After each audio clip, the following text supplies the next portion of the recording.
মাঘী শুক্লপক্ষিয়া জয়া একাদশী ব্রত মাহাত্ম্য ভবিষ্যোত্তর পুরাণে যুধিষ্ঠির শ্রীকৃষ্ণ সংবাদ রূপে বর্ণিত আছে। শ্রী গরুড় পুরাণে মাঘ মাসের শুক্লাপক্ষিয়া একাদশী তিথিকে ভৈমী একাদশী নামে অভিহিত করা হয়েছে। কল্পনান্তরে বিভিন্ন পুরাণে বিভিন্ন নাম দেখা যায়। পদ্মপুরাণ অনুসারে জ্যৈষ্ঠ মাসের শুক্লপক্ষে একাদশীর নামই পাণ্ডবা নির্জলা বা ভীমসেনী ভৈমী একাদশী।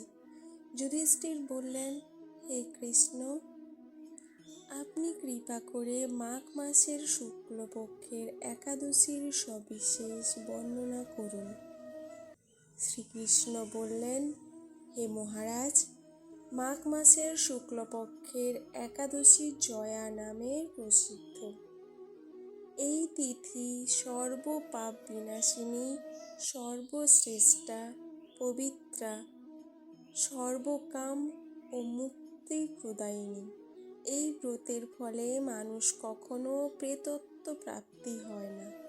এই একাদশীর নিম্ন রূপ উপাখ্যান শোনা যায়। এক সময় স্বর্গলোকে ইন্দ্র রাজত্ব করতেন। সেখানে অন্য দেবতারাও বেশ সুখে ছিলেন। তারা পারিজাত পুষ্পশোভিত নন্দনকাননে অপ্সরাদের সাথে বিহার করতেন। একদিন 50 কোটি অপ্সরা নায়ক দেবরাজ ইন্দ্র স্বেচ্ছায় আনন্দ ভরে তাদের নৃত্য করতে বললেন। নৃত্যের সাথে গন্ধর্বগণ গান করতে লাগলেন। পুষ্পদত্ত, চিত্রসেন প্রভৃতি প্রধান প্রধান গন্ধর্বেরাও সেখানে উপস্থিত ছিলেন। চিত্রসেনের পত্নীর নাম মালিনী। পুষ্পবন্তী নামে তাদের এক কন্যা ছিল। পুষ্পদত্তের পুত্রের নাম মাল্যবান। এই মাল্যবান পুষ্পবন্তীর রূপে মুগ্ধ হয়েছিল।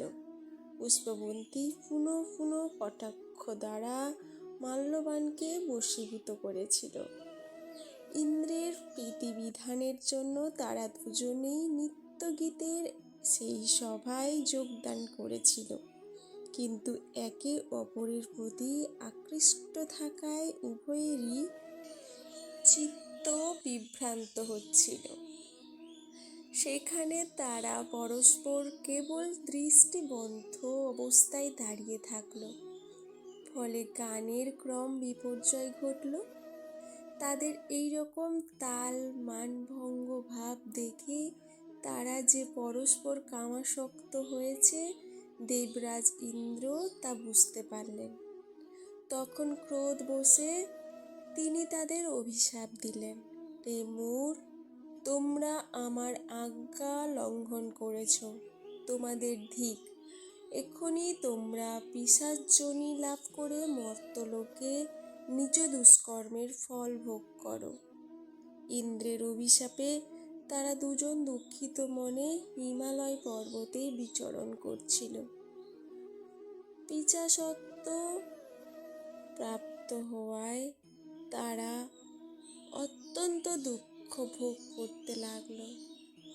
হিমালয়ের প্রচণ্ড শীতে কাতর হয়ে নিজেদের পূর্ব পরিচয় বিস্মৃত হল। এইভাবে অতি কষ্টে সেখানে দিন যাপন করতে লাগল। একদিন পিশাচ নিজ পত্নী পিশাচিকে বলল, সামান্য মাত্র পাপ করিনি, অথচ নরক যন্ত্রণার মতো পিশাচত্ব প্রাপ্ত হয়েছি। অতএব এখন থেকে আর কখনো কোনো পাপকর্ম করব না। এইভাবে চিন্তা করে তারা সেই পর্বতে মৃতপ্রায় বাস করতে লাগল। মাল্যবান ও পুষ্পবন্তীর পূর্ব কোনো পুণ্যবশত সেই সময় মাঘী শুক্লপক্ষিয়া জয়া একাদশী তিথি উপস্থিত হল। তারা একটি অশ্বত্থ বৃক্ষতলে নিরাহারে নির্জলা অবস্থায় দিবানিশি যাপন করল। শীতের প্রকোপে অনিদ্রায় রাত্রি রাত্রি অতিবাহিত হলো। পরদিন সূর্যোদয়ে দ্বাদশী তিথি উপস্থিত হলো। জয়া একাদশীর দিন অনাহার ও রাত্রি জাগরণে তাদের ভক্তির অনুষ্ঠান পালিত হলো। এই ব্রত পালনের ফলে ভগবান বিষ্ণুর কৃপায় তারা পিশাচত্ব দূর হলো। তারা দুজনেই তাদের পূর্ব রূপ ফিরে পেল। তারপর তারা স্বর্গে ফিরে গেল। দেবরাজ তাদেরকে দেখে অত্যন্ত আশ্চর্য হলেন। তিনি জিজ্ঞাসা করলেন, কোন পুণ্য ফলে তোমার পিশাচত্ব দূর হলো? আমার অভিশাপ থেকে কে তোমাদের মুক্ত করলো? মাল্যবান বললেন, হে প্রভু, ভগবান বাসুদেবের কৃপায় জয়া একাদশী ব্রতের পূর্ণ প্রভাবে আমাদের পিশাচত্ব দূর হয়েছে। তাদের কথা শুনে দেবরাজ ইন্দ্র বললেন, হে মাল্যবান, তোমরা এখন থেকে আবার অমৃত পান করো। একাদশী ব্রতে যারা আসক্ত এবং যারা কৃষ্ণ ভক্তিপরায়ণ তারা আমাদেরও পূজ্য বলে জানবে। এই দেবলোকে তুমি পুষ্পবন্তীর সাথে সুখে বাস করো। হে মহারাজ, এই জয়া ব্রত ব্রহ্ম হত্যাজনিত পাপকেও বিনাশ করে। এই ব্রত পালনে সমস্ত প্রকার দানের ফল লাভ হয়। সকল যজ্ঞ ও তীর্থের পুণ্য ফল এই একাদশী প্রভাবে আপনা হতেই লাভ হয়। অবশেষে মহানন্দে অনন্তকাল বৈকুণ্ঠবাস হয়। এই জয়া একাদশী ব্রত কথা পাঠ ও শ্রবণে অগ্নিষ্টম যজ্ঞের ফল পাওয়া যায়।